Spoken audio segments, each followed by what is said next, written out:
Alright, so let's get to it. I removed the front panel, and because yes, it is true, it chokes off the lower fans on both sides.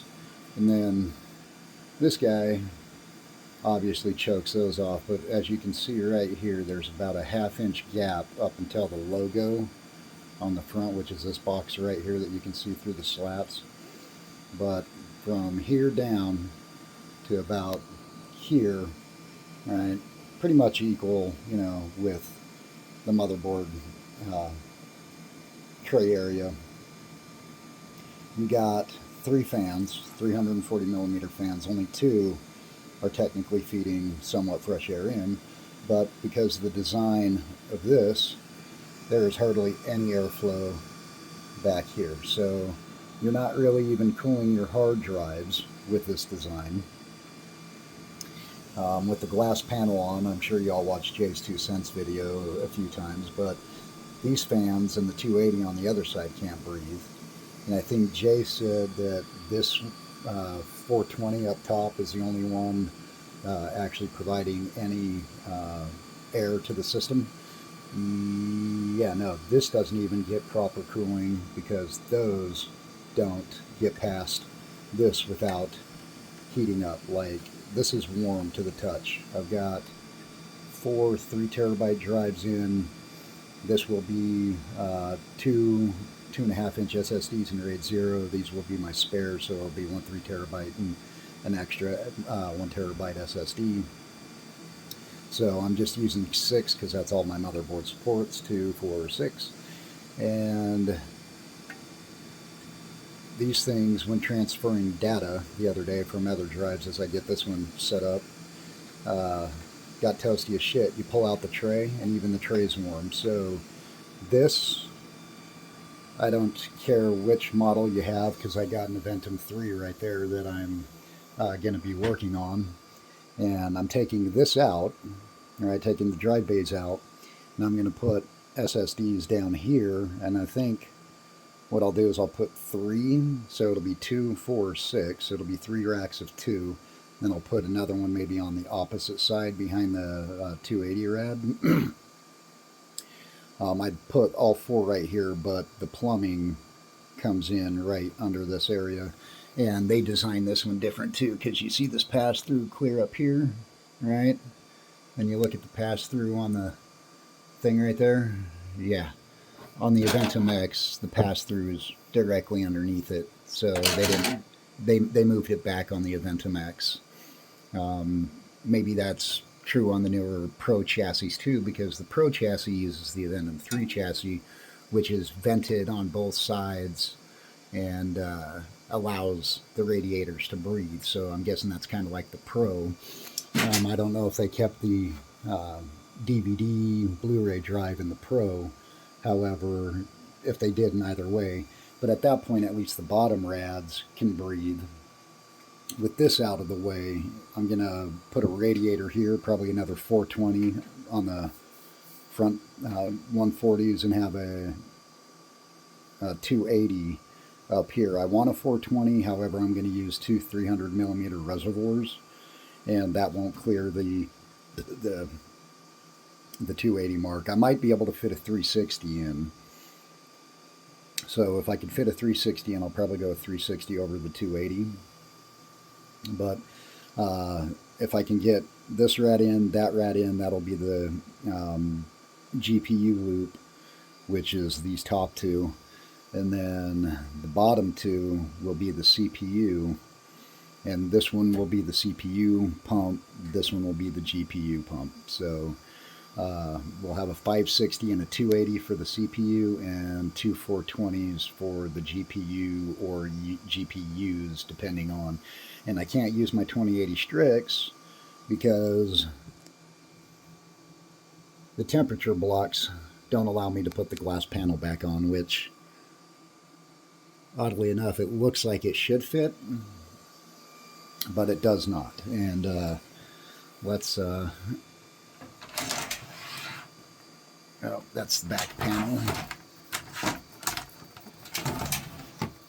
I'm trying to get this front panel without having everything fall out. But so I'll set this down right here, and you can kind of see how what I mean here. So panel goes on just like that. Oh, never mind. It does clear. I could have swore when I tested the panel the other day, it didn't fit. I couldn't get it snapped in. But, well, hell yeah. The only downside is, just like on my motherboard OLED, I can't invert the signals, or, you know, the displays, which kind of sucks. I guess maybe I could take the blocks off and turn them. I don't know, but that's a relief right there, because I swear the first time I put it on, it wasn't clearing those, but it is right up against it. But that's good to know that it actually fits, so that means I don't have to get rid of my 2080s or find a different GPU solution, so that'll be nice. And then the way that I'm working the SSDs is we're going to mount, you got to leave room for the tie down points, which there's one right there and another one right there. That's for the RGB strip that I've taken out because I want to redo it and whatnot. It was done kind of subpar in my opinion, like almost everything I've seen on these builds, or on these chassis I should say. But yeah, we'll put a couple of these here, and then the power wires, as you can see, I mean, I don't have a PSU in right now, but the power wires are long enough to reach. So I know that I can at least get these two. I'll have to find to see if I have another cable long enough to reach these two, which may allow me enough room if I need to mount a controller of some sort over here. But being that my plumbing is going to be coming down right in here, right in here, I got these two holes, and then I'll put another two over here for the second pump, because I got to make sure that I don't have one of these up in blocking the way of being able to do it, because I'm not going to use flex tubing unless I have to. I'll probably do fittings like I did on that guy on the basement area down there. But these two rads will connect and drain right here, and I think on the top one I'll have to either put a drain in on the back side, which, because these panels remove so easy, it's not going to be a pain to undo screws, lift off a huge glass panel. I would really like, I'm a Seagate hard drive fan, but ultimately I really want to do a massive RAID setup, like multiple RAIDs. So it would also be great if I could get my hands on some U.2 drives, but unfortunately for any RAID on this motherboard, you have to use Intel drives because of VROC, which I think is stupid. But you know, some Intel U.2 drives, Intel M.2s, Intel SSDs, that'd be okay. But again, I'm a Seagate guy, and I would love to use Seagates, like, you know, Seagate, maybe that guy, you know. Well, technically this motherboard only supports 6, so anyhow, you know, 2, 4, 6, I can mount those there. I have 2 M.2s there. I got 2 on the board, and now in this one I got the X16 hyper adapter here, but it does not support bifurcation, and that bottom lane, no matter what CPU I run, is 8. So I can get 16, 16, 8. That's it. It doesn't matter. Or depending on processor, I can get 16, 8, 8, or I can get 16, 8. You know, so this guy's really actually useless in this motherboard. I mean, I can put 2 out of 4 drives in it, but, you know, I'd rather max out. So, I mean, just imagine, right? I can RAID 3. I could RAID these 2 and 1 on the board, keep one as an OS, so I'll have a RAID across 3 NVMEs. I could RAID across another 4 NVMEs, and I can RAID across 6 SATA ports, if I have Intel. So if all of these are Intel, I can RAID, which would be great. Actually, my SATA ports I don't have to be Intel, but I would love to be able to do an all RAID setup, like a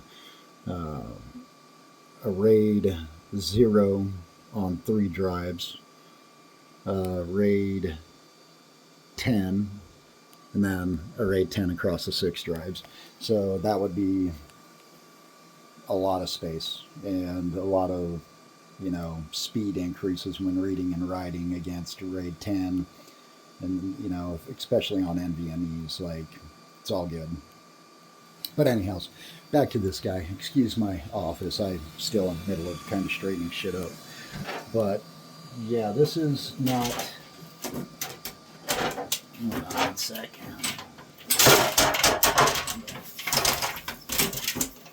Shit in the damn way prevent me from getting stuff in there. But yeah, this chassis was not a good design. Like, okay, I'm still running my Cinebench run, R23 run, and my water temp peaked at 45 with the side panel on, doing just this test.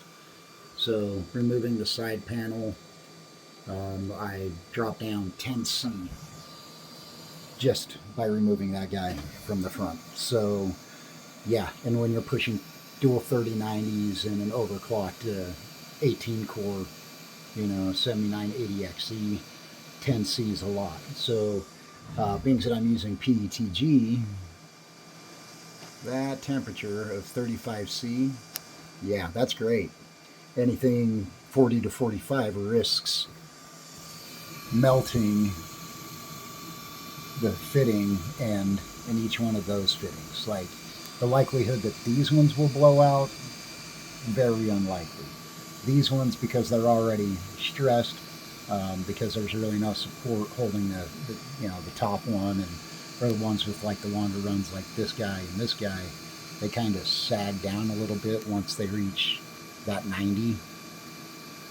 So any weight on that and that tube gets hot, it's going to start peeling out and bloop, because it shrinks the ends, which I replaced this tube because I had, when I was assembling, I use a bunch of my old clippings because I don't want to cut new tubes if I don't have to. I mean, sure, I got scratches on some of these, but most of the time you're not even going to see them because you're not opening the chassis and doing what I'm doing, and it's behind the tinted panel. But I'm okay with reusing my old sections of tube or trimming something that I've already had, because I don't like having to use new tubing if I don't have to. But yeah, this one kind of tilts down a little bit.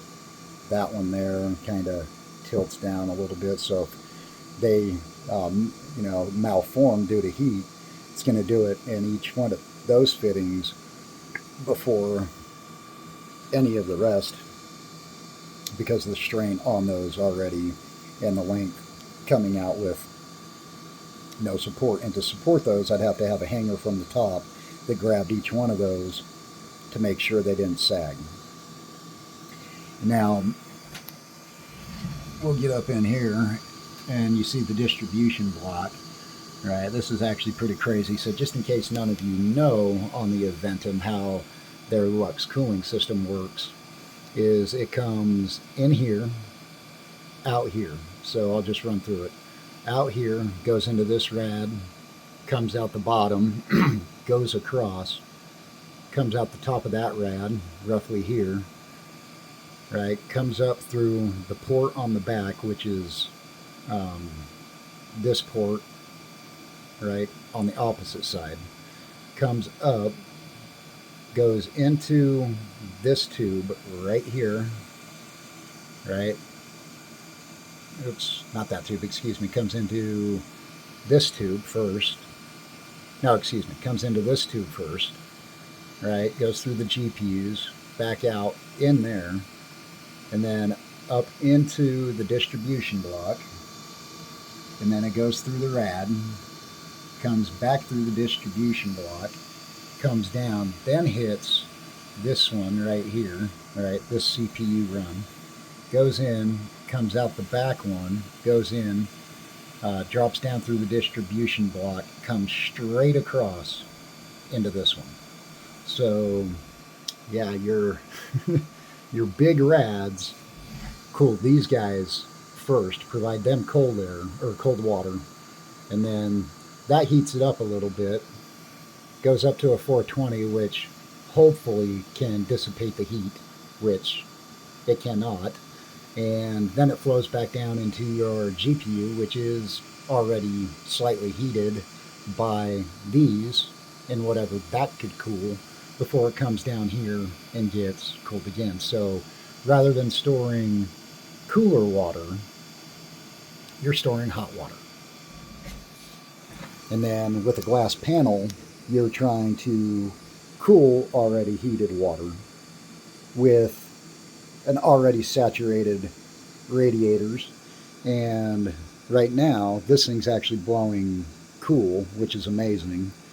But put the glass panel on, and you can't feel any really heat pressure being emanated here. Sometimes you can over on this side with the two fans that cooled the back. But yeah, they literally starve for air. While on that one, let me move down here and grab a panel. You get a mesh panel. And the thing I hate about this one is, you see all the nice little holes? Yeah, you mount your fans to the panel, not to the radiator. I mean, you can, but the way this one was designed is to mount the fans here. So for whatever reason, you can lower the side panel and maintenance your fans, like replace them if need be and blah, blah, blah. But I don't know. So yeah, and then you just have to screw them through your filter. That's a wonderful idea, right?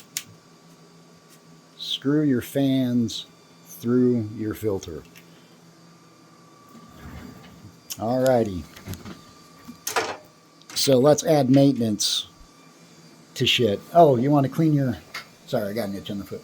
You want to clean your the dust from your fans, or clean your dust filters? Yeah, unscrew your fans first. Genius idea. Genius. And they say engineers are bright.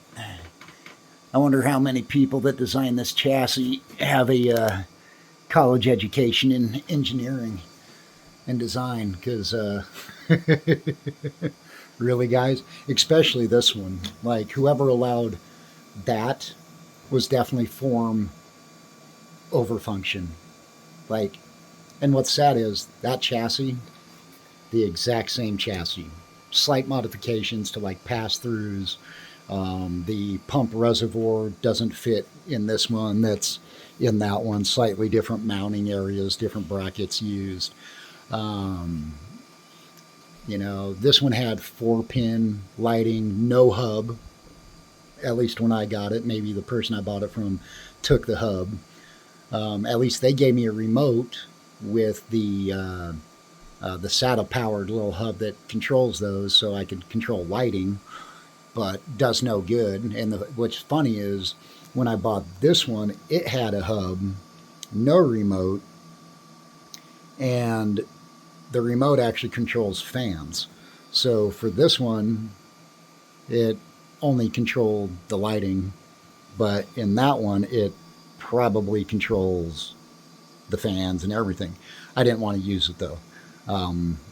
It's a 3-pin RGB, so cool, but I couldn't tie the RGB into my motherboard or Corsair, which, by the way, this is all lit by Corsair.